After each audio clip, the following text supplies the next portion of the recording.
Alright, maraming salamat po sa magandang awitin. The great I am. God is Almighty. And papasalamat po tayo sa Panginoon dahil meron tayong Diyos na makapangyarihan. Well, we thank the Lord for keeping us safe today. We thank Him also for He's sovereign and He's in control. And we thank Him for the faith that He has given us. So today, it is exactly right to praise Him and bring Him back all the glory. And to the choir, maraming salamat po for that wonderful singing. And sa ating mga awitan din, maraming salamat po sa ating mga musicians, song leaders, backup singers. Even while we do all these things back in our minds, ay meron po tayong mga masasabi nating pag-aalala dahil nga po sa sitwasyon po natin dito. But again, it's a day to praise the Lord. So it's good to sing praises to our God as well. At tayo po nagpapasalamat sa lahat po ng mga pag-iingat ng ating Panginoon po sa atin. Magandang umaga po sa inyo. Good morning to everybody. So nice to see you. And of course, safe and sound. At tayo po'y nagpapasalamat sa Panginoon sa patuloy niyang pag-iingat po sa atin. Sa ating mga guests, regular attenders, brethren, thank you for joining me today. And I pray that God will keep us safe as always. And matapos po yung ating service. Alright, and if there are some alert na kung saan ay matatanggap po tayo ngayong umaga, right, just of course it's clear. At kung talagang kailangan po nating magtago, ay pwede kayong magtago sa ilalim ng mga silya. Alright, you can find the nearest exit, far exit, pwede tayong tumakbo doon. Alright, but again, this is just our precautions, ano po. Pero compared to like Israel, talaga po mas of course doon matindi ang kanilang mga alerts, and of course sa atin dito nadadamay tayo dahil po sa mga ibang pagkilos ng mga ibang leaders, but it's not really ang target po nila ay ang UAE, right? So just want you to know that. At tayo po ay patuloy pa rin manalangin at magpasalamat sa ating Panginoon. And just like to recognize ang ating mga kapatiran na nasa ating online, at sila po ay nakikita nating safe and sound din. Unahin natin ang mga nasa Abu Dhabi. Abu Dhabi, pasok. Brother Kenneth, Sister Marimar. Alright, pakikaway lang mga kapatid. So nice to see you there. At tayo'y nagpapasalamat at kayo po ay safe din dyan sa inyo pong lugar sa Abu Dhabi. And of course, ang ating Sister Jihan. Sister Jihan, pakikaway lang po kung dinig niyo po kami sa inyo pong lugar dyan. Okay, and so nice to see you rin, kapatid. Sister Cora, pakikaway lang. Alright, ikaw ba ay nasa hospital pa? Alright, tingnan natin kung wala na. Lumabas na. Alright, so patuloy po natin isama sa prayers, Sister Cora. And hopefully, by next Sunday, may makasama po natin sa kasama yung baby. Alright, so para makita rin po natin. And of course, pray for Sister Luli, nasa kabilang camera, with Sister Lynn and Kuya Lanlan. Alright, so pag-pray po natin, medyo ng konti yung paa ni Sister Luli. So patuloy po natin isama sa panalangin ang ating pong kapatid para siya po ay yung kanyang pagmamaga ay maalis na. Alright, and of course, ang ating mga nasa Pilipinas, si Nanay at Tatay Erfe. Tay Erfe, pakikaway lang po kung dinig niyo po kami sa inyong tahanan dyan. Alright, so yung pong mga apo at yung pong anak na si JR and of course Sister Rosie are safe also. So sila po ay kasama namin ngayon at so huwag po kayo masyadong mag-alala dyan sa ating Pilipinas, sa bansang Pilipinas. Alright, so yung pumasok muna si E. Sino yung E? Letter E. Sino daw? Evelyn Datu. Alright, Sister Evelyn na nasa Abu Dhabi rin, kapatid. Kayo po ay pinapanalangin namin dyan na ingatan din kayo ng Panginoon. So, thankful at kayo po ay nakasama namin ngayong umagang ito. Alright, so tayo pong lahat na nandito, tayo po ay patuloy na magpuri sa ating Panginoon. And today. Just give Him back all the glory. Are you ready to hear the Word of God? Alright, so we open our Bible please in Matthew 7:23. Matthew 7:23. Alright. Dinig niyo ba ako?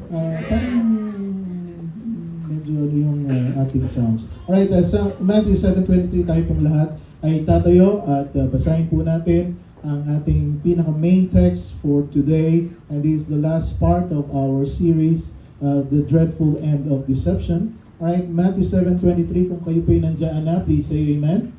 Alright, nasa screen din po natin ang ating verse. Samahan niyo po ako sa pagbabasa ng salita ng ating Panginoon. Tayo pong lahat, ready? And then will I profess unto them, I never knew you, depart from me, ye that work iniquity. Tayo pong lahat, yumukot manalangin. Ama naming banal, isa po kagalakan sa amin ang magkasama-sama po kami ang ngayong umagang ito upang sambahin ka namin sa Espiritu at katotohanan. And we thank you for the safety that you're giving us. We thank you also for UAE for taking care of us. At maraming salamat po sa bawat isa. Thank you also sa mga kapatiran namin na nasa Abu Dhabi na patuloy niyo pong iniingatan. At sa aming mga kamag-anakan, mga pamilya sa Pilipinas, bigyan niyo po sila ng peace of mind din po na hindi po sila masyado mag-alala sa amin na nandito. Again, Father, maraming salamat po sa lahat. Ito po'y dalangin namin sa pangalan ni Jesus. And all the people will say, you may be seated. Thank you very much. Alright, ating pag-uusapan po ngayon ay ang last part ng ating lesson series, The Dreadful End of Deception. And before we go to our main lesson, let me just talk briefly about safety and security. What does the Bible say about safety? Tunay na pag-iingat, the true safety and security come only through our Lord Jesus Christ. You know, in an increasing unsafe world, many people seek physical safety and security in many, many ways and places, and unfortunately, brought many to confusion. Naghahanap sila ng mga safety and security, pero lalong naguguluhan. They have more insecurities and troubles. You know, there are uncertainties na nangyayari po sa ating buhay, including what's happening in our day, in our place ngayon, which is, you can say, war, right? Armies face each other across vast deserts. Nations arm themselves with nuclear weapons, radical ideologies, endangering millions. And closer to home, kahit na nasa tahanan po tayo, we face threats to our safety and our families every day. Truly, physical safety is paramount in the minds of many. But true refuge, mga kapatid, ang tunay na pagsisilungan po natin, beloved brethren, listen carefully, comes only from the Lord our God. Sabi ng Proverbs 18:10, the name of the Lord is a strong tower. The righteous runneth into it and is safe. You know, ang pangalan po ng ating Panginoon ay napakatatag na silungan na ang mga matutuwid ay tumatakbo doon at sila po ay ligtas. Wonderfully, the Bible has much to say about safety, both physical and spiritual. In the Old Testament, you know, pinangakuan po ng ating Panginoon, the Israelites, that they would dwell in the land in safety if they obey His commandments. Sabi ng Leviticus 25:18, wherefore ye shall do my statutes and keep my judgment and do them. And ye shall dwell in the land in what? Safety. And the land shall yield her fruit, and ye shall eat your field, and dwell therein in safety. Again, ito po'y pinapaalala sa atin kung susundin nyo yung mga utos ng ating Panginoon. Deuteronomy 12:10 also, the Bible says, but when you go over Jordan, and dwell in the land which the Lord your God giveth you to inherit, and when he giveth you rest from all your enemies round about, so that ye dwell in safety.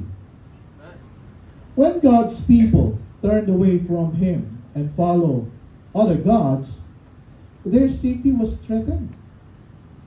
Pagkaiba po yung Diyos na ating pinaglilingkuran, o tumatakbo tayo sa maling lugar, our safety is threatened. And the result was disaster.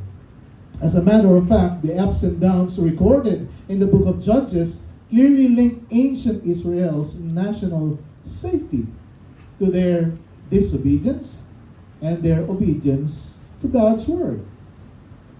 In the book of Psalms, marami kang mga awit dyan na makikita, mababasa, about God being a strong refuge to people who trust Him fully. Sabi ng Psalm 46 verse 1, God is our refuge and strength, our very what? Present help in time of trouble. Psalm 9 verse 9, the Lord also will be a refuge for the oppressed, a refuge in time of trouble. Psalm 91, kung babasahin niyo po yung buong chapter na ito, napakaganda because it talks about refuge. Sabi ng verse 3, surely He shall deliver thee from the snare of the fowler and from the noisome pestilence. He shall cover thee with His feathers, and under His wings shalt thou trust. His truth shall be thy shield and buckler. Verse 5, thou shalt not be afraid for the terror by night, nor for the arrow that flieth by day, nor for the pestilence that walketh in darkness, nor for the destruction that wasteth at noonday. 1,000 shall fall at thy side, and 10,000 at thy right hand, but it shall not come nigh thee. Only with thine eyes shalt thou behold, and see the reward of the wicked, because thou hast made the Lord, which is my refuge, even the Most High, thy habitation. Psalm 37 verse 39. But the salvation of the righteous is of the Lord. He is their strength in the time of trouble. And the Lord shall help them and deliver them, and He shall deliver them from the wicked, save them, because what? They trust in Him. The Hebrew word translated safety in the Old Testament is a place of refuge. Pagka sinabi mong safety sa Biblia, it is security, it is trust, it is confidence, it is hope. Safety really involves trusting in the Lord. Ang tunay na pagliligtas, kung naghahanap tayo ng safety, especially sa ating panahon po ngayon, really involves in trusting in the Lord. Proverbs 29:25, the fear of man bringeth what? A snare. Ang takot sa tao ay talagang sabi nga, ay ikaw ay ikukulong niyaan. Ikaw ay matatrap dyan. But whoso putteth his trust in the Lord, ano sabi niya? Shall be saved.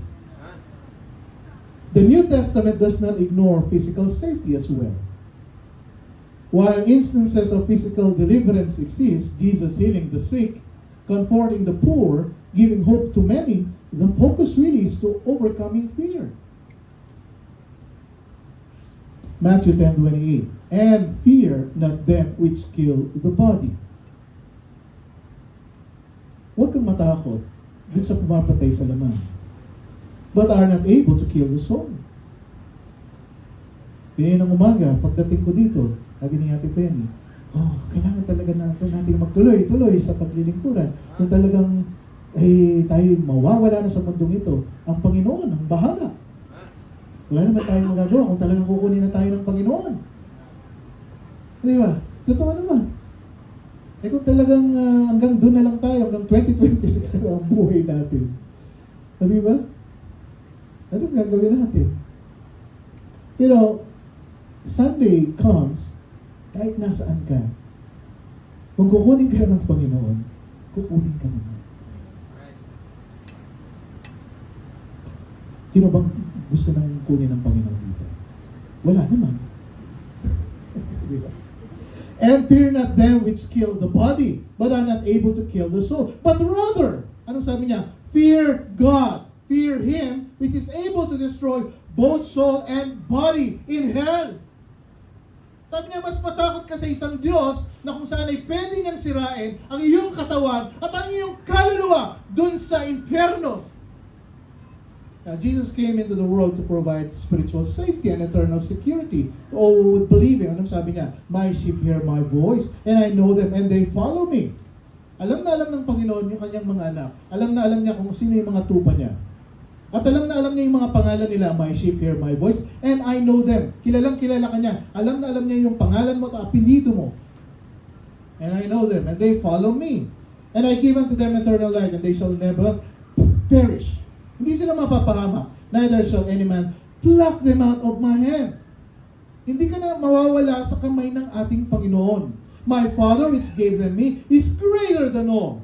And no man is able to pluck them out of my Father's hand. I and my Father are one. You know, truly mga kapatid, the need for physical safety fades in comparison to the universal need for spiritual safety. Ang mahalaga pa rin po ay ang ating spiritual na kaligtasan. You know, for one may be in great danger in this world of physical harm and yet still have the assurance of eternity of security in heaven. Ano man ang mangyari dito, alam na alam po natin kung saan tayo pupunta after this. And that's security. You know, and we find our ultimate safety in Christ. Now the Bible says, be not deceived. Do not be deceived into thinking that true security is provided by the things of this world. You know, true, alam niyo po, sa mga nangyayari po ngayon, nasa sigalot tayo ng mga pagkakataong ito, ng mga sitwasyon na ito. You know, we really thank the government, UAE, na kung saan lahat ng assurance ay binibigay nila po sa atin. We thank really the government of this nation, of this country. Na bagaman hindi tayo mga Emirati, mga mukha lang tayo Emirati, pero iniingatan tayo. Di ba? Iniingatan tayo. At tayo po talagang napaka-grateful po sa bansang ito na hindi man tayo mga lokal, ay ano po yung mga assurance nila sa atin. Diba? Talaga namang nakakatulog tayo ng maayos, di ba? Kung may alert lang, doon tayo. Mas nakakabaka pa nga yung mga alert na talaga namang, di ba? Diba? Mas nakakatakot na yung alert na yun.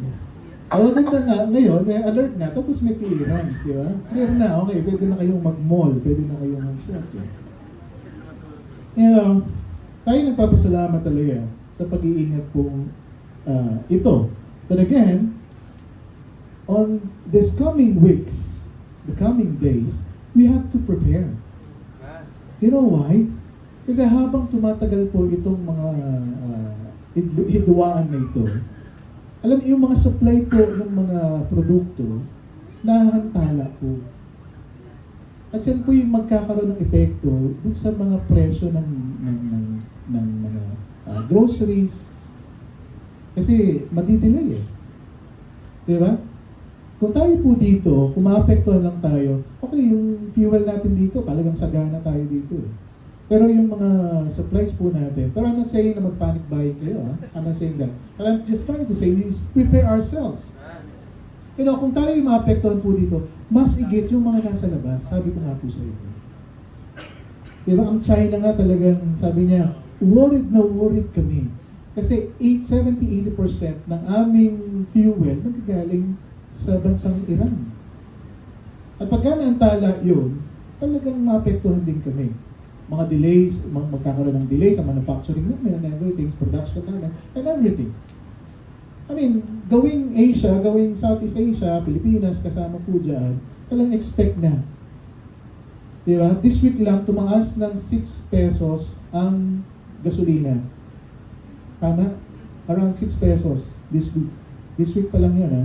Wala pa yung chain effect ng mga pangyayari sa this week. Kasi sinara ng Iran yung Hormuz eh. O paano kung, di ba nga?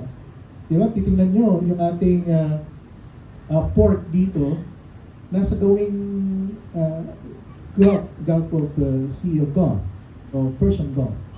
Eh yun yung doon pumapasok yung mga produkto natin. Di ba? Apektado po. Apektado. We expect, we need to really expect na by maybe next week or the third week of this situation, kung di talaga mauupa, ay sisipa po yung mga presyo ng bilihin. But again, I'm not encouraging you na pagkatapos sa service, takbo tayo sa Carrefour, sa Kaluloy and everything, at bilhin mo lahat ng mga bigas doon. Di ba? Sabi nga ni Brother Ronnie kanina, parang nanaba lahat ang mga tao dito. Kasi almusal, bigas. Almusal, kanin. Tapos tanghalian, kanin. Tapos dinner, kanin. But again, we go to that right side ng sitwasyon. Alright? Ang UAE, kung inyo po ay aware din po kayo, pero na silang mga, sabihin natin, mga farming na, ang tawag nila doon? Yung mga nasa yung mga aquaponics, mga gano'n, ano? Alright, nakikita na, sa Carrefour, nakikita nyo naman, yung mga gulay-gulay, no? Pero meron silang isang lugar dito na talaga, meron na pong mga gano'n na, ano ba tawag doon? Technology. Right? So, again, mga kapatid, everything can happen. Everything can happen. But again, what we're trying to say here is, 1 Timothy 6:7 says, "For we brought nothing into this world, and it is certain we can carry nothing out." Sabi niya, siguradong sigurado.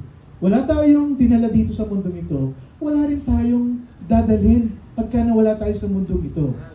But, 1 Timothy 6:6, godliness with contentment is great gain. Sabi niya, ang pagiging makadiyos mo, na ikaw ay samahan mo pa ng contentment, ayan ay dakilang pakinabang. Again, reality is nothing is sure in this world. Kaya nga sabi ng Ecclesiastes 9:11, I return, and I saw under the sun, that the race is not to the swift, nor the battle to the strong, neither yet bread to the wise, nor yet riches to men of understanding, nor yet favor to men of skill, but time and chance happeneth to them all.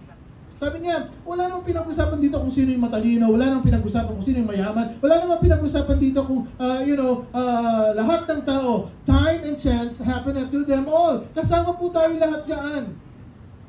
Ecclesiastes 9:12, "For man also knoweth not his time, as the fishes that are taken in an evil net, and as the birds that are caught in the snare." Wala namang nakakalam kung hanggang kailan tayo mabubuhay sa mundong ito. "So are the sons of men snared in an evil time, when it falleth suddenly upon them." Minsan, nagtatanong tayo, sinisisi pa natin ang Panginoon. Di ba, Panginoon, ako'y tapat naman sa iyo. Ako naman ay talagang nagbibigay sa iyo. Pero bakit nangyayari sa akin ito? Ang sinasabi po talaga sa atin dito, mga kapatid, there's no worldly foundation can truly provide spiritual security, especially in particular in heaven. Wala po.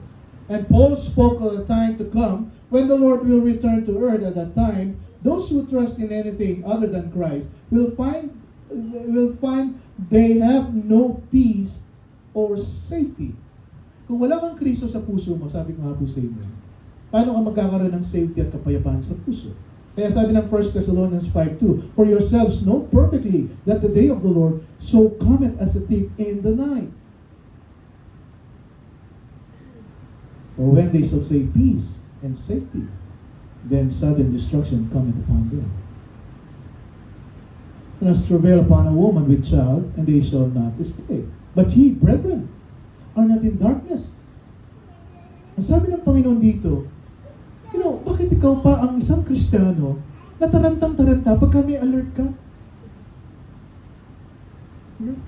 Pero nakakatakot naman talaga. But ye, brethren, are not in darkness that the day should overtake you as a thief. Sabi niya, okay lang na matakot. Pero yung magdidwell ka dun sa takot na yan, ano pang mangyayari sa iyo? Diba? This week nga, nakapunta ka sa mga mall, nakapunta ka sa ibang lugar. Pero pagka sa church, diba? Naku, kasi baka pagka nag-service ka na, biglang bumagsak yung, diba? Sometimes, you really have to think. This week nga, nakapunta kami sa Algoran. Diba? Parang wala namang mga nangyayari. Si Aaron gusto pang magpaiwan. Sabi ko, hindi kita iiwan dito kahit anong mangyari. Diba? So, go to meet my friends and everything. Sabi ko, hindi ngayon. Huwag ngayon. Diba? Tapos pag-uwi namin sabi, may alert. O sabi ko, yan, may alert. Paano yung sa Algoran ka, nasa Silicon Valley na. Hindi naman kita pwedeng takbuhan kagad ng basta-basta. Be not deceived. Sabi ng Deuteronomy 11:16, take heed to yourselves that your heart be not deceived. Sabi niya talagang pag i-check mo yung sarili mo na ang puso mo ay huwag malinlang and you turn aside and serve other gods and worship them. Those who have true wisdom will fear the Lord, the one who alone can give true security. Ano sabi ng Proverbs 3:23? Then shall thou walk in thy way safely, and thy foot shall not stumble. When thou liest down, thou shalt not be afraid. Yea, thou shalt lie down, and thy sleep shall be sweet. Ano sabi niya? Be not afraid of sudden fear. Huwag kang matakot sa isang mabilisang bigla na ng takot. Neither of the desolation of the wicked when it cometh. Ano sabi niya? For the Lord shall be thy confidence and shall keep thy foot from being taken.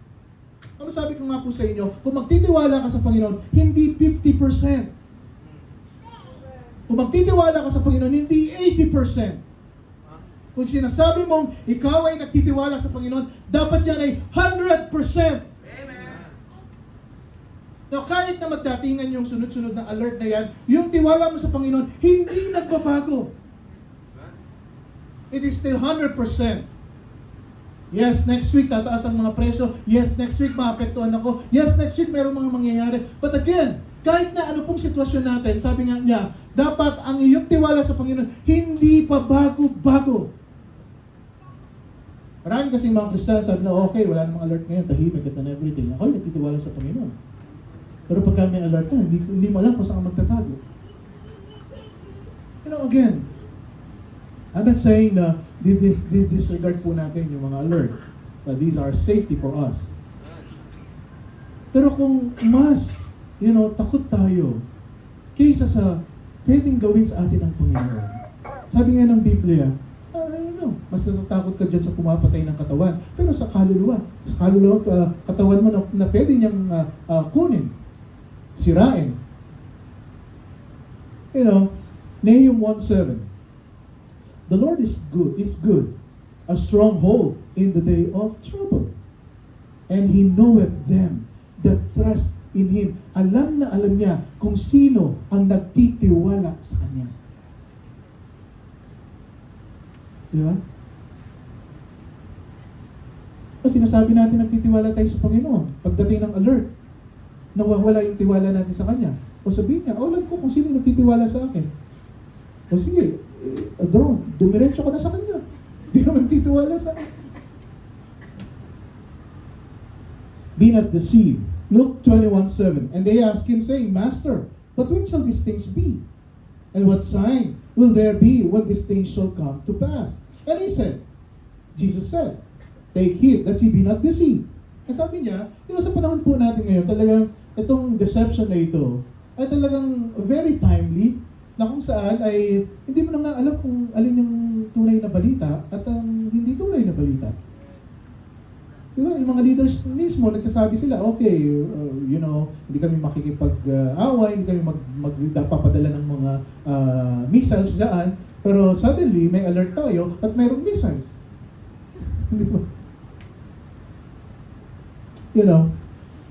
Ano sabi ng Panginoon? Take heed that ye be not deceived.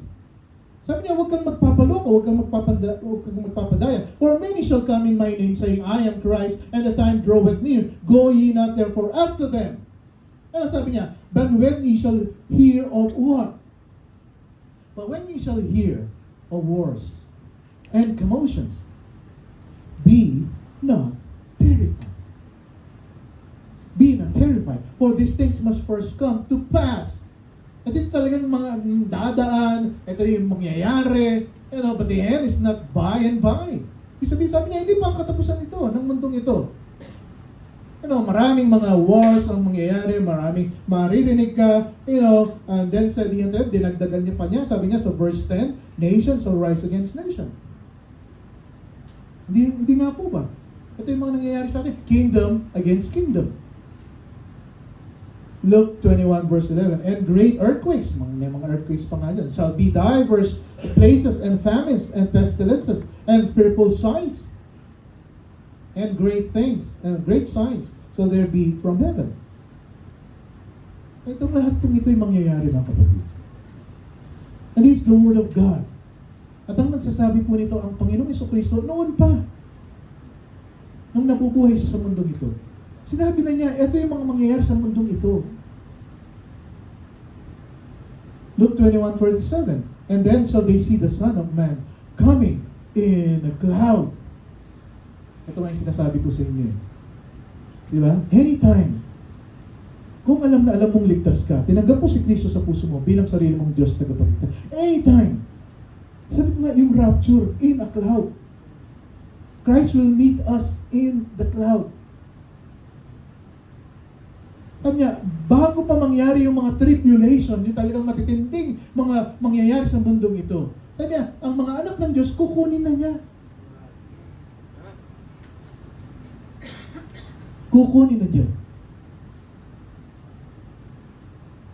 Pero, ito nga, meron mga nagtatanong, sabi nga nila, hindi, yung mga Kristiyano ay makakaranas muna ng tribulation bago mag-rapture. Again, mga kapatid, it's so unfair. Niligtas ka ng Panginoon pagkatapos, hayaan ka niyang makaranas ng tribulation.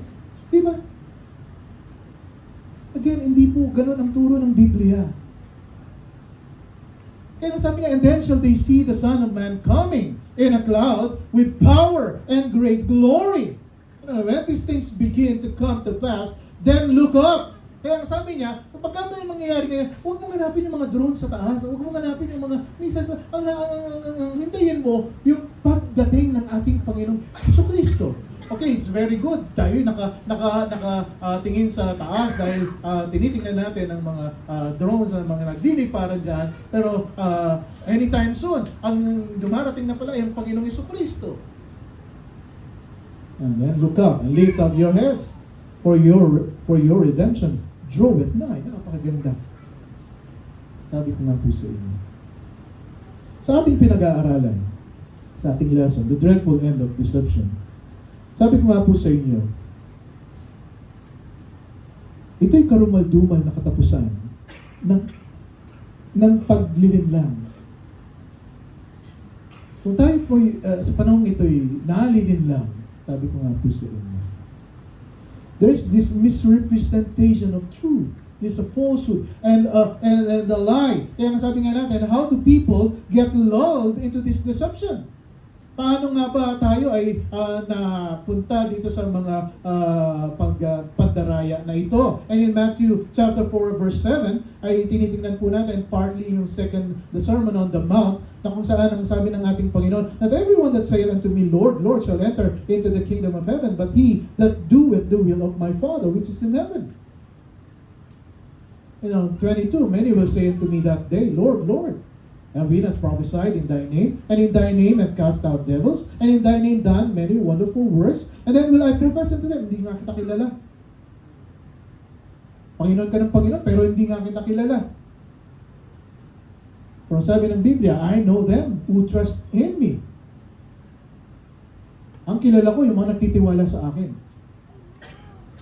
You know? Ano sabi niya? Depart from me, that work in iniquity. Niloloko mo lang yung sarili mo eh. Ano sabi niya? Therefore, whosoever heareth the sayings of mine and doeth them, I will liken unto him a wise man which built upon his house upon a rock. And the rain descended, and the floods came, and the winds blew, and beat upon the house, and it fell not, for it was founded upon a rock. And everyone that heareth the sayings of mine and doeth them not, shall be likened unto a foolish man which built his house upon the sand, and the rain descended, and the floods came, and the winds blew, and beat upon the house, and it fell, and great was the fall of it. Alam mo, minsan nasusubukan ng ating pananampalataya dun sa mga dumarating na pagsubok sa ating buhay. And there's one warning here, how close you can be to the truth and be still headed for eternal destruction on the broad road. Akala natin ligtas tayo, pero hindi naman pala. That's the first one, a false sense of assurance. That everyone that saith unto me, Lord, Lord, shall enter into the kingdom of heaven. Sa ating pananalita bilang mga tao, lagi tayong nagsasabi, Panginoon, Panginoon, Panginoon. Pero sabi ng Biblia, sabi nga, there's a false sense of assurance. Baka niloloko mo lang yung sarili mo kasi lahat naman ng tao nagsasabi ng Lord, Lord, Lord. A false sense of assurance. At ang nakakatakot pa dito ay inuulit-ulit mo, Lord, Lord, Lord. Bakit? Hindi ba alam ng Panginoon kung sino yung mga tunay at hindi tunay? Minsan niloloko natin ang Panginoon, niloloko natin ang ating mga sarili. A false sense of assurance. Kaya sabi ng Panginoon, be confident on this very thing. Kung ikaw ay ligtas, alam mo na ikaw ay ligtas, be confident on this very thing. Dapat kumpiyansa ka. 100%, you know very well na pagka wala ka sa mundong ito, alam mo kung saan ka pupunta. 100%. May nakausap ako this week, sabi niya sa akin, paano po ba yung ginagawa sa church? Yung halimbawa, ako'y gusto ko nang magpagamit sa Panginoon. Sabi ko sa kanya, kapatid, kung tinanggap mo na si Kristo sa puso mo, dapat sigurado ka. 100% na anytime na mawala ka sa mundo ito, sa langit ka pupunta. And after that, sabi ko, you go to the first step of obedience, isang patunay na ikaw ay ligtas, at yung unang hakbang ng pagsunod mo sa Panginoon ay yung bautismo.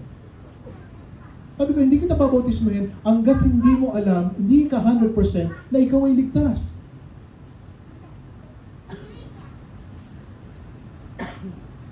See,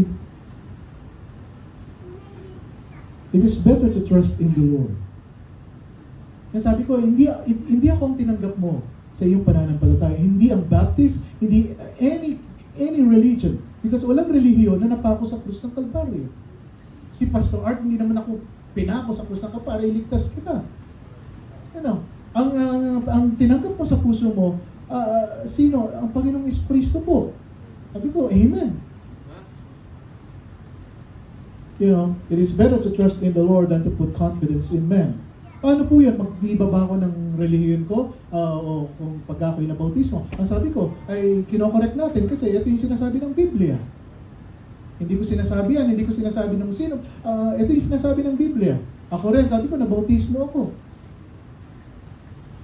At ang bautismo na sinasabi ng Biblia, ito yung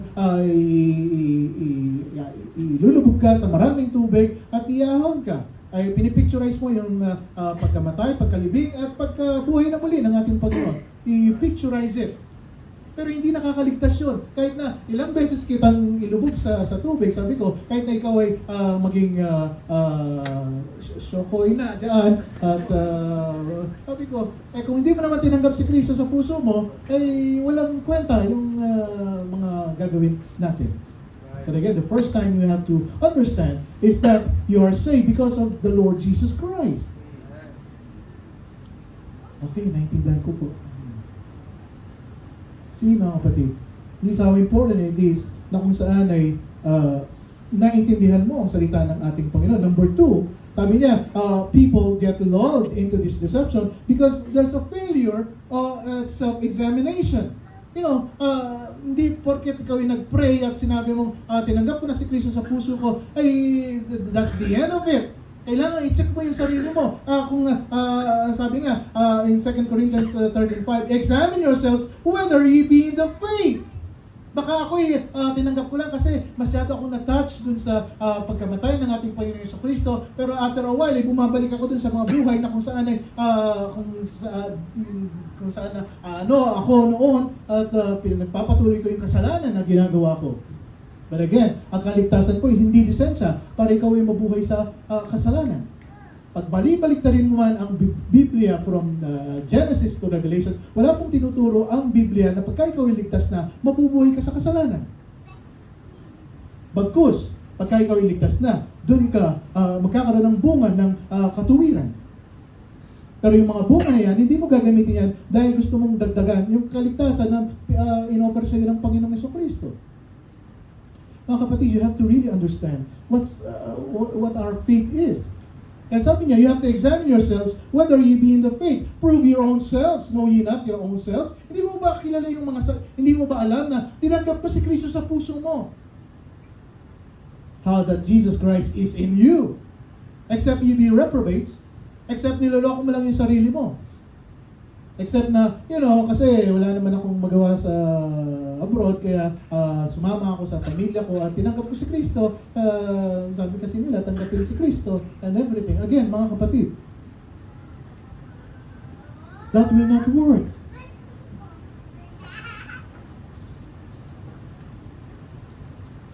The Spirit itself beareth witness with our spirit that we are the children of God. Alam na alam mo sa sarili mo na ikaw ay anak ng Diyos. Kung tatanungin mo ang sarili mo, kung ikaw ay anak ng Diyos at hindi mo masagot yan, there's something wrong. There's something wrong. Because the Spirit itself beareth witness with our spirit that we are the children of God. Tayo mismo, talagang sinasabi ng Espiritu, Holy Spirit, na tayo ay anak ng Diyos. Alam na alam mo yan.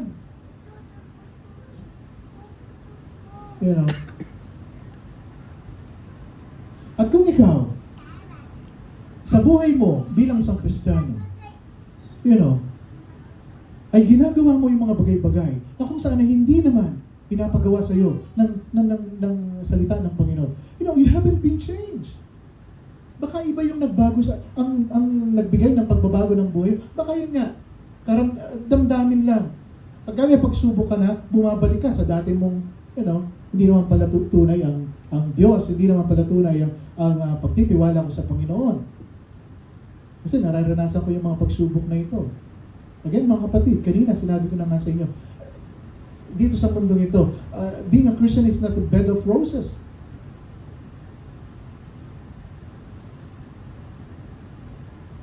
There's a failure at self-examination. May pinakita ko sa inyong tatlong diagram. I want to show you once again. Alright, ito yung heart. They represent our hearts. May heart number 1, heart number 2, and heart number 3. Yung heart number 1, ito yung natural or non-Christian, na kung saan sa luklukan ng puso po natin, sa gitna ng puso natin, mayroong isang chair, na kung saan sino yung nakaupo sa trono ng ating puso. Yung S, yan po yung self, or sin. Self, or sin. Yung unang puso, ito yung Kristiyano na hindi pa tumanggap sa ating Panginoon Jesucristo. Nasa labas si Kristo. Ang pangalawang puso naman, pinapasok na si Kristo. At yung mga karamihan na kung saan ay mga bagong mananampalataya, pinapasok nila si Kristo sa puso nila, pero yung sarili pa rin ang nangunguna. Ang hindi po maganda dito sa pangalawang puso na ito, 3 years ka na, 5 years ka na sa iyong pagiging Kristiyano, ganyan pa rin ang puso mo, yung S pa rin yung nakaupo sa trono. 10 years ka ng mananampalataya, si Kristo nasa tabi lang. Diyan ka muna kasi gusto kong gawin yung aking gusto. Kaya sabi nila, this is self-directed life or worldly or carnal Christian. Kasi kung anong ginagawa ng mundong ito, yan din ang ginagawa mo. Huwag ka, if you cannot beat them, you join them. Kasi lahat naman ay nakakagawa. Bakit ako hindi? Mundong ito, yung mga barkada ko, yung mga peers ko, yung mga kaibigan ko, ginagawa lahat nila yan. Pero ako hindi ko gawin, hindi ko pwedeng gawin. Heart number 2 ka. Sasabihin mo, ligtas naman ako eh. But again, wala pong sinasabi ang Biblia na pagka ikaw ay tinanggap mo si Kristo sa puso mo, ang sarili ang manguna. Ito nga heart number 3. Ito yung talagang napaganda. Ito na yung pinababa mo yung sarili mo, pinababa mo yung sin, at pagkatapos si Kristo ang namuna sa puso mo. Pili ka. You have to choose. And you have to decide. Anong gusto mong puso? Heart number 1? Heart number 2? O heart number 3? It's up to you. You know, again, this is a big reminder for everybody of us. You young people, you have to really listen to Pastor. I'm explaining everything to you so you understand. Kung lalabas ka dito na hindi mo sigurado ang kaligtasan mo, pagka may dumaan na drone dyan at tayo'y nawala lahat dito, pag mata mo, binuksan mo yan, sabi ko nga sa iyo, sigurado. Kung hindi mo tinanggap si Kristo sa puso mo, sa interno ka pupunta. A very strong words from Pastor Arn. You see, young people, you have to really check this one. Ye examine yourselves whether ye are in the faith. When you say in the faith, ito po yung tunay na pananampalataya. Number 3, there's a fixation of religious activity. Ito na po yung deception na kung saan, nagsisimba naman ako every Sunday. Alam mo, nasa ministry pa nga ako eh. Siguro pagka nawala ako sa mundong ito, saan lang ito ako pupunta? Again, mali. You know, you can deceive people. You can stand up here, you can sing, you can, do your ministry. Pero kung ikaw, nawala ka sa mundong ito, hindi mo alam kung saan ka pupunta. You're just deceiving yourself. There's a fixation of religious activity. Ito na po yung sinasabi natin, Matthew 15:8, these people draw it nigh unto me with their mouth and honor at me with their lips, but their heart is far from me. Again, ang puso nila ay malayo sa akin. Anong isi-check ng Panginoon? Ang puso. Ang puso. But in vain, sabi niya, and in vain they do worship me. Nandito ka sa service, pero yung isipan mo, nasa mga barkada mo. Ano ko yung isipan, natutuliro ka, nandito ka sa church. Hindi ka concentrated sa salita ng Panginoon. But in vain, they do worship me. You're just wasting your time. You are here, and you're not really worshiping God. Ano sabi niya? Teaching for the doctrines of the commandments of men. You are here, pero ang iyong mind nasa iba. Naglalaro, tumatakbo. Our Lord emphasizes this in Matthew 7 verse 5. Then the Pharisees and the scribes asked him, why walk not your disciples according to the tradition of elders, but eat bread with unwashed hands? Ito na yung mga talagang very observant sa ginagawa ng mga tao sa loob ng church. Bakit, hindi mo ginagawa to? Bakit ganito to? Bakit ganyan yan? And he answered unto them and saying, well, Isaiah prophesied for of you hypocrites. Di ba nga, sabi niya, si Isaiah nga, talagang pinipreach niya, kayo, mga hipokrito kayo, as it is written. Sabi niya, the people honor at me with their lips, but their heart is far from me. Howbeit, in vain do they worship me, teaching for the doctrines and commandments of men, for laying aside the commandments of God. You hold the tradition of men. Why am I saying this, mga kapatid? Minsan kasi, mas pinaniniwalaan pa po natin yung sinasabi ng tao kaysa sinasabi ng Panginoon. And he said unto them, full well, ye reject the commandment of God, that ye may keep your own tradition. Full well, ye reject the word of God, that ye may keep your own self-desire. Mark 7:13, making the word of God of none effect through your tradition. Kaya nga sabi ko mga po sa inyo, there are a lot of Christians, they are just deceiving themselves. Paglabas natin dito, sabi ko nga po sa inyo, pagka walang pagbabago sa buhay natin, after mo narinig ang salita, you're just making the word of God of none effect. Diba?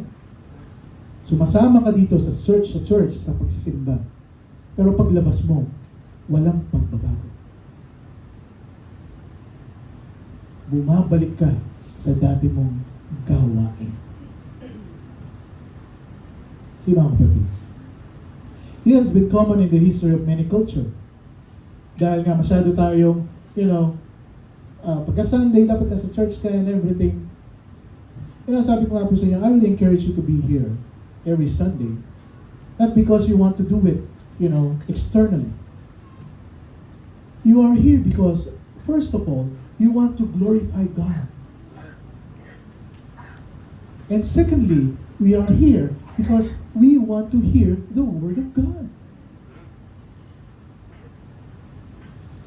At pag natapos po yung service natin dito, dala-dala mo yung salita ng Panginoon, hindi po yung mga tradisyon ng mga tao. Full ye well, ye reject the commandment of God that ye may keep your own tradition. There's a fair exchange approach. Ang sabi nga natin, isa number 4, na kung saan ay, mabuti naman akong tao eh. Minsan, in examining ourselves, it's okay, na mas marami yung nagagawa natin mabuti kaysa sa masama. But again, kung gagamitin mo ito para sabihin mo, Panginoon, marami akong nagawang mabuti sa iyo at pagka nawala ako sa mundong ito, sa langit ako pupunta. That's self-deceit. Luke 18:9, and he spake this parable unto certain which trusted in themselves that they were righteous and despised others. Dalawang tao went up to the temple to pray. The one is a Pharisee and the other a publican. A Pharisee stood and prayed thus with himself, God, I thank thee that I am not other men are. Ito nga nakakalungkot sa maraming mga Kristiyano. Pagka umatin sila sa church, ang sinasabi nila, ako mabuti ako, pero ikaw, yung preaching para sa iyo. Di ba?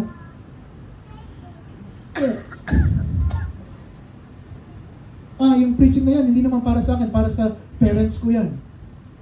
Yung preaching na yan, hindi para sa akin, para sa anak ko yan. Kapatid, the Pharisee stood and prayed thus with himself, God, I thank thee that I am not as other men are, extortioners, unjust, adulterers, even as a publican. I fast twice in the week, I give tithes of all that I possess, and the publican standing afar off would not lift up so much as his eyes unto heaven, but smote up his breast, saying, God, be merciful to me, a sinner. And I tell you, this man went down to his house justified rather than the other, for everyone that exalted himself shall be abased, and that humbled himself shall be exalted. There's a self-deception here. Na kung saan minsan, marami mga Kristiyano pumupunta sa church, ang sinasabi nila, mas mabuti ako sa iyo kaysa, ako ay giver, ako ay ganito, and everything. But again, pagka lumalapit po tayo sa Panginoon, mga kapatid, you have to remember, walang-wala po tayo. Wala tayong pwedeng ipagmalaki sa Diyos. It would only take one negative to send, a person to hell forever. Kasi masyadong nabubulat sa mabubuting gawa kaysa masamang gawa. Lastly, people are being lulled to deception because, number 5, they are indifferent to the Scripture. There is indifference to the Scripture. Indifference sa Tagalog po, ito yung walang interest. Walang interest, there's no concern, walang pakiba. Malamig. There's coldness when it comes to the Word of God. There are a lot of people, they are deceived. Sila po ay nadadaya because they are indifferent to the Scripture. Wala silang interes na makinig, wala silang interes na pakinggan ang salita ng ating Panginoon. People who are deceived do not really care about listening and reading the Scripture. Ang isang tunay na Kristiyano, iyan ang salita ng Panginoon talagang you are thirsty about the Word of God. Pero pagka service na service, hindi ka nakikinig sa preaching, sabi ko nga po sa inyo, you are indifferent to the Scripture, nilaloko mo lang ang sarili mo. You're just deceiving yourself. You're just wasting your time. You are here.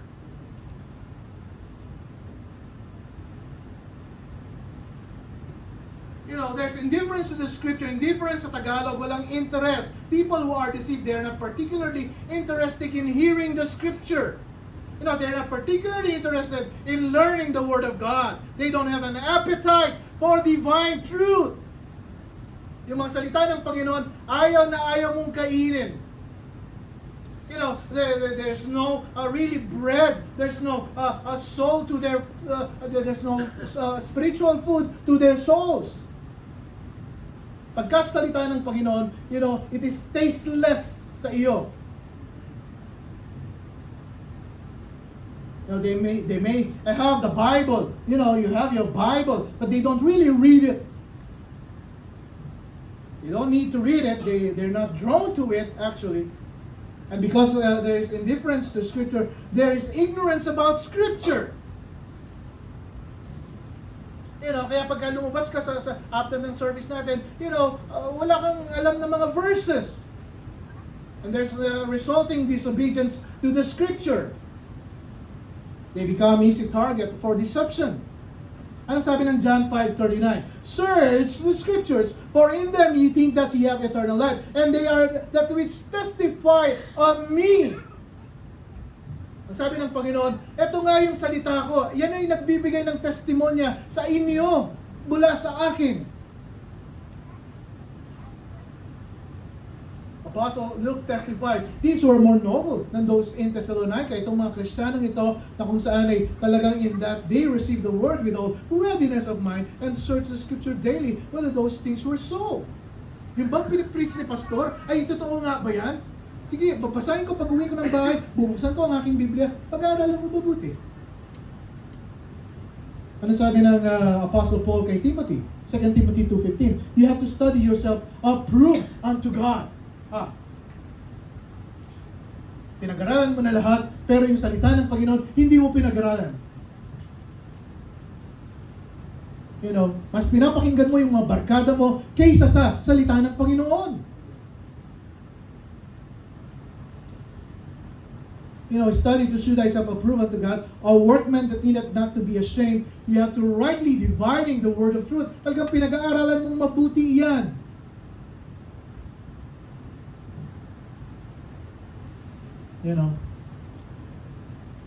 And because there's indifference to Scripture, there's ignorance about Scripture.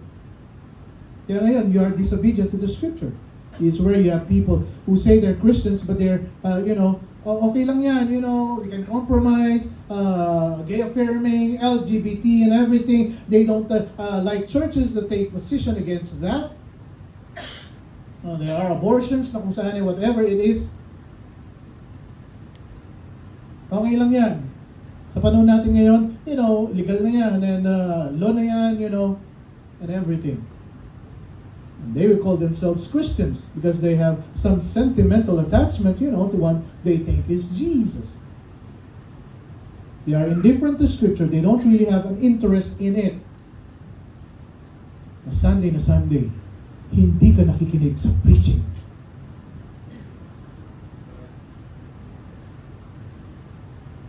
They don't have hunger for it.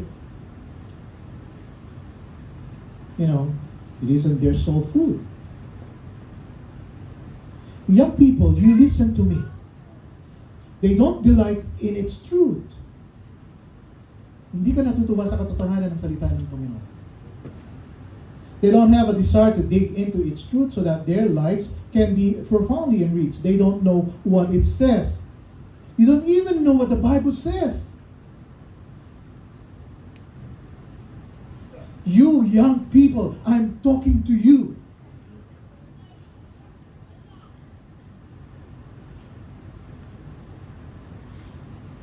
They don't know what it says. They really don't care what it says. In fact, they are offended. They are offended by some of things that are in the Bible, and they choose to reject. You know, if that's how you feel, you may call yourself a Christian, but you are self-deceived.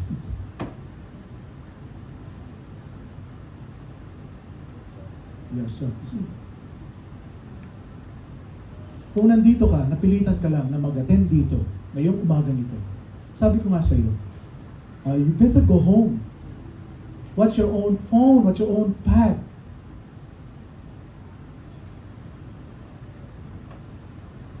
If that's how you feel today, you may call yourself a Christian, but you are self-deceived.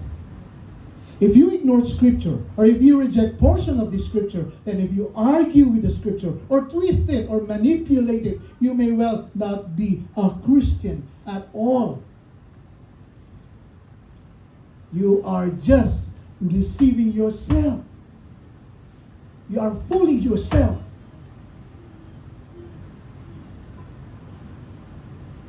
It all comes down really, mga kapatid, to some of it. You are only a true Christian if you came through the narrow gate. Alam mo bakit narrow? Alam mo kung bakit masikip? Yeah, it's like a turnstile. Alam mo pagka, di ba sa mga train station, di ba? Yung turnstile, isa ng tao ang makakapasok. Isang tao. At pagka pumasok ka sa turnstile, noong panahon ni Brother Jules, mga turnstile pa yun. Mga ganun. Pero ngayon, di ba, mga scan na. Scan mo, mga napasok. But again, it's narrow. And when you say narrow, you know, you cannot come with any baggage. You cannot bring anything through it. You come through it with an attitude of repentance is spiritual bankruptcy. Ibig sabihin, wala kang pwedeng ipagmalaki sa Panginoon pagka pumasok ka ng langit. Kailangan mong alisin lahat. You know, hindi mo pwede sabihin sa Panginoon, nakapasok ka sa turnstile, Panginoon kasi, you know, meron akong mga pasalubong sa iyo. You know, again mga kapatid, it's like the beatitude. Papasok ka doon with meekness. Papasok ka doon with humility, with brokenness.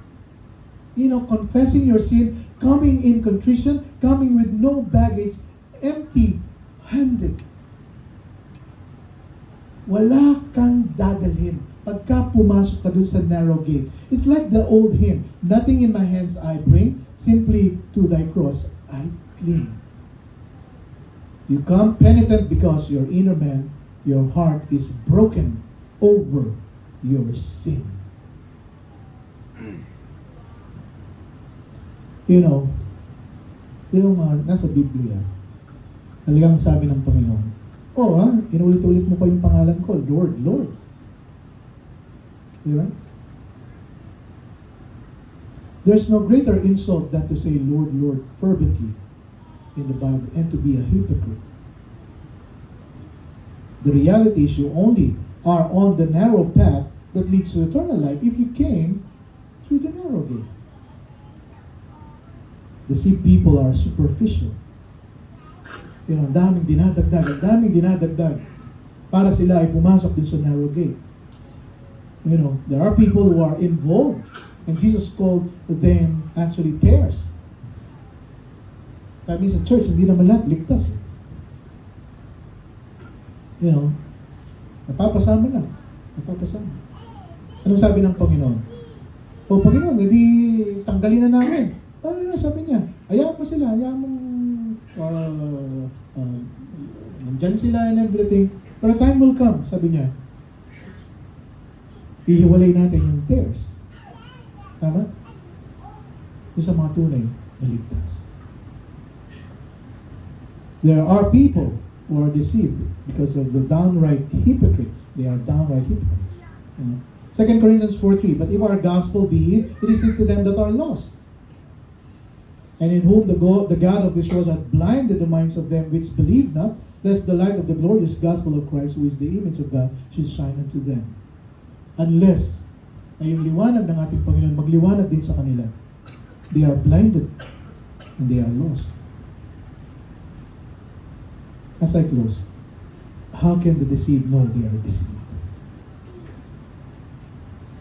Paano nating malalaman kung tayo deceived?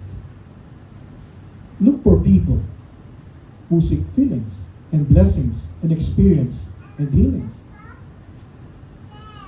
You know,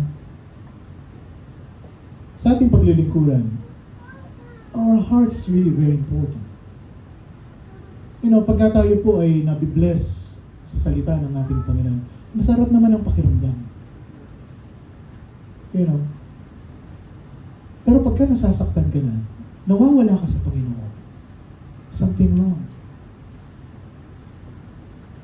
There are people who are deceived because they're just looking for feelings, blessings. Pagka may blessing, okay. Pero pagka walang blessing, hindi okay. And experiences, maganda yung aming service kanina, ay, you know, maganda, masarap naman magkaroon ng masarap na service. You know, pero kung experiences ang pag-uusapan, at, you know, healings and everything, check-in po natin, examine ourselves. Look for people who are more committed to a denomination. You know, mas committed pa tayo sa isang denominasyon kaysa sa kalooban ng ating Panginoon. You know, a certain church, a certain religious group, a certain gathering may be more social than spiritual. You know, kasi may grupo ako ng ganito, mas committed ako kaysa sa, you know, kalooban ng Panginoon kaysa sa, you know, itong denominasyon na ito. Look for people who are involved in theology on a sort of academic level. You know, ang dami kong alam sa Biblia, mga verses and everything. Memorize ko ang book of Genesis to Revelation, at kung anong verse ang sabihin mo sa akin, sasabihin ko kung ano yung, kung saan mo makikita yan. Again, mga kapatid, these are all people who are deceived.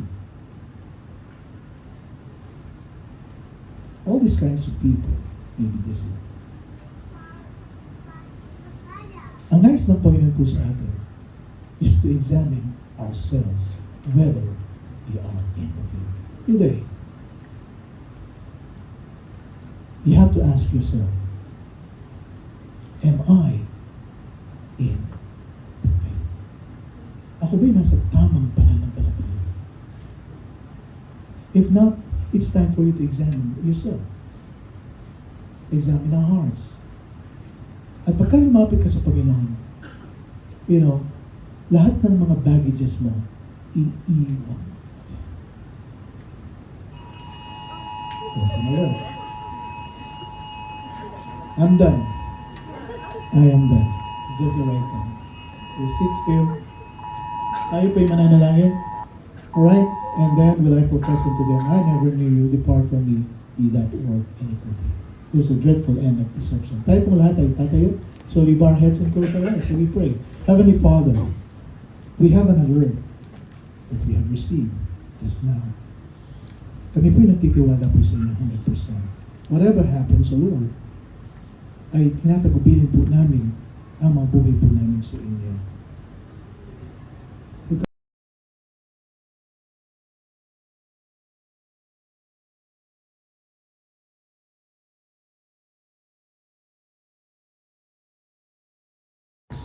Taking care of all these intrusions. And we pray that we will sit still. We are trusting in you, Lord, 100%. Sa pong patunay sa amin ngayong umaga na you are in control of everything. Bless us, O Lord. You are a refuge, O Lord. Kami po'y tumatakbo sa inyo. At sabi ng inyo pong salita, you give us safety. Keep us safe. Bless, Father, everything that's happening around us. We trust you, Lord. We trust you. Tulungan niyo po kami, Panginoon, na patuloy magtiwala po sa inyo. If we are being deceived by this world, by the tradition of men, by the culture of this world, by the ways of this world, help us, Father, to examine ourselves, whether we are in the faith. We thank you for your word. Kami po'y nagpapasalamat sa inyong salita. Ingatan niyo po kami, Panginoon. Kami po'y nagtitiwala ng lubos ng puso. And bless us this day. Ito'y pagkakataon po namin na lalo po kaming magtiwala sa inyong harapan. Na lalo po namin gamitin ang inyong salita. Panghawakan po namin ito. Dahil ito pong lahat ay lilipas. But the end is not there. Help us, Father, na magawa po namin ang inyong kalooban sa amin. We thank you once again sa mga security na pinagkakalob niyo po sa amin. Maraming salamat. So we find a partner, tayo po'y mananalangin sa bawat isa. You can go with your family.